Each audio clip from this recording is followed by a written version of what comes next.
Esse aparente ataque real, né, gerou um certo inconformismo dentro do setor por uma questão muito simples.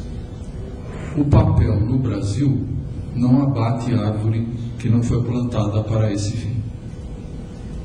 100% do papel brasileiro, eu não posso responder pelo papel importado, mas 100% do papel brasileiro, e isso nós tivemos o cuidado de checar com a ABTCP, com a Abracelpa, com a Associação Brasileira de Silvicultura, enfim, com todas as entidades da cadeia produtiva do papel, se era verdade essa afirmação.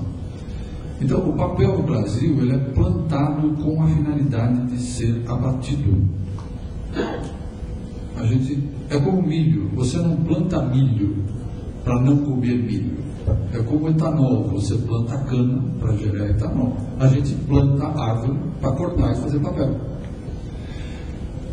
Um cálculo da Faculdade de Viçosa, que é referência mundial no trato de questões florestais, chegou à conclusão que o nosso footprint, a nossa marca de carbono do papel plantado no Brasil, nos é positivo. Pelo simples fato de que durante o processo de crescimento da árvore, são 7 anos, ela sequestra gás carbônico da atmosfera em quantidade maior do que eventualmente a gente desprende depois do processo industrial de produção do líquido. Ou seja, nós tínhamos que combater uma falácia, né, de que imprimir no Brasil agride a natureza. Imprimir, pelo menos aqui no Brasil, né, é como jabuticaba. Pode ser algo tipicamente nosso, mas imprimir no Brasil não agride a natureza. E nós temos os dados dessas entidades que eu mencionei para corroborar essa nossa afirmação.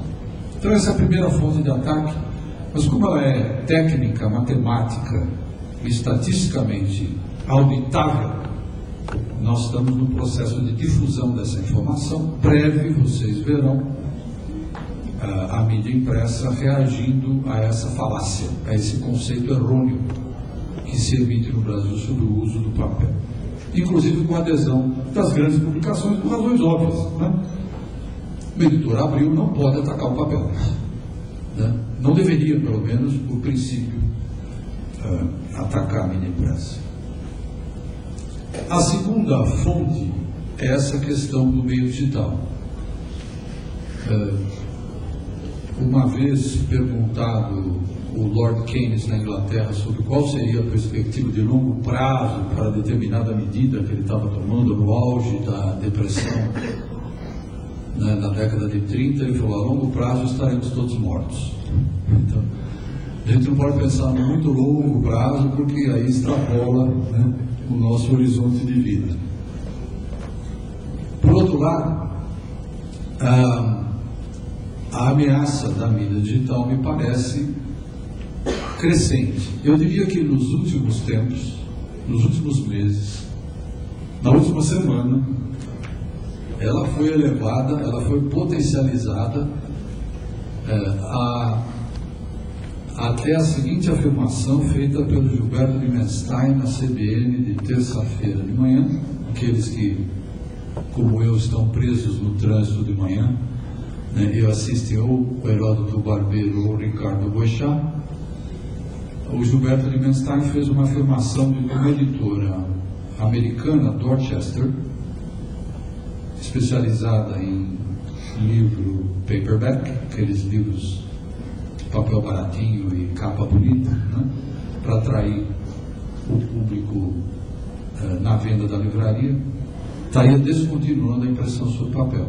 Causou uma estranheza, porque como é que alguém que vende um livro pela atração da capa, numa compra por impulso na livraria, deixa de fazer isso? Eu não sei se alguém vai comprar um livro por impulso pelo meio eletrônico. Acho que nem tem essa consideração psicológica, né, de compra por impulso do livro eletrônico. Acho que o modelo não admite esse tipo de satisfação humana. Mas todas as notícias que nós temos recebido são de que o nosso processo está sob ataque. E quando eu digo nosso, eu incluo a gráfica, mas incluo também a livraria. Porque no modelo mais avançado, o leitor potencialmente prescindirá da livraria também.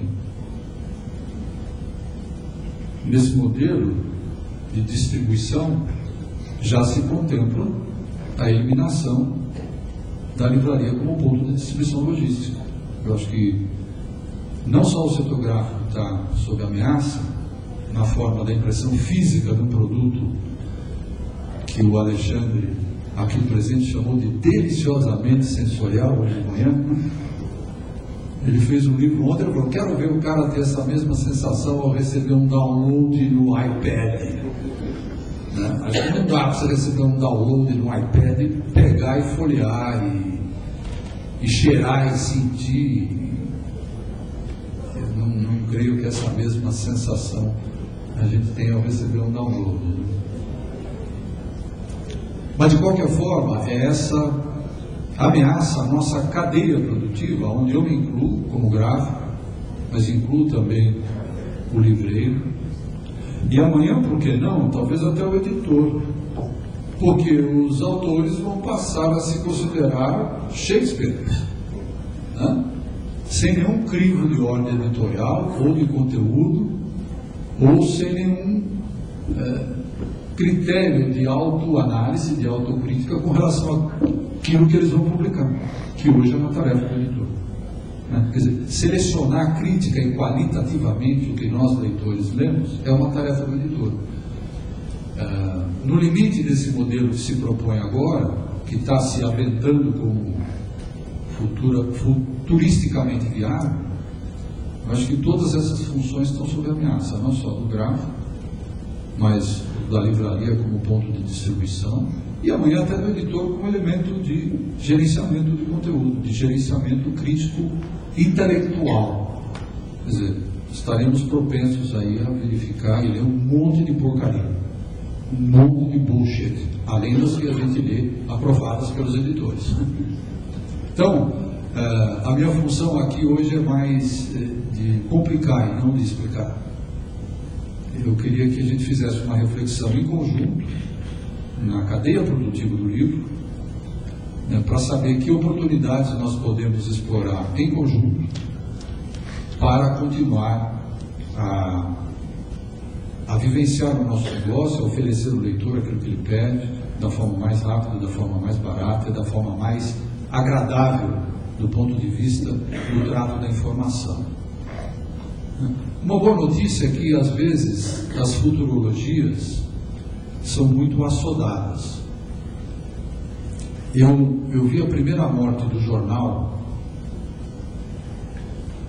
eu ouvi numa conferência chamada Comprint, em 1982, na Espanha, em Madrid.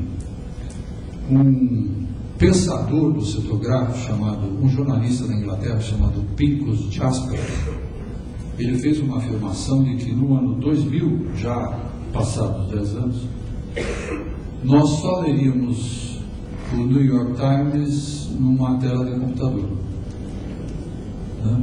Que não haveria mais a versão impressa. E passados 10 anos ainda existe a versão impressa, e no domingo e na segunda-feira eu li no Estadão que a circulação do Estadão aumentou esse primeiro semestre e que a circulação de alguns periódicos norte-americanos voltou a crescer, não é? Nesse primeiro semestre desse ano. E, pasmem, o índice de crescimento foi maior na faixa dos 18 aos 28 anos, dos jovens que teoricamente odeiam o jornal, que teoricamente se abastecem só com informação via Google, né? Que só vê vídeos no YouTube. Essa turma está voltando a ler jornal. Talvez porque o jornal represente uma qualidade de informação que não é disponível na outra mídia. Então, a minha provocação é nesse sentido, que a gente juntos elabore formas de aumentar o valor, agregar não só valor comercial, mas valor de conteúdo, valor de disponibilidade à nossa mídia impressa, o livro.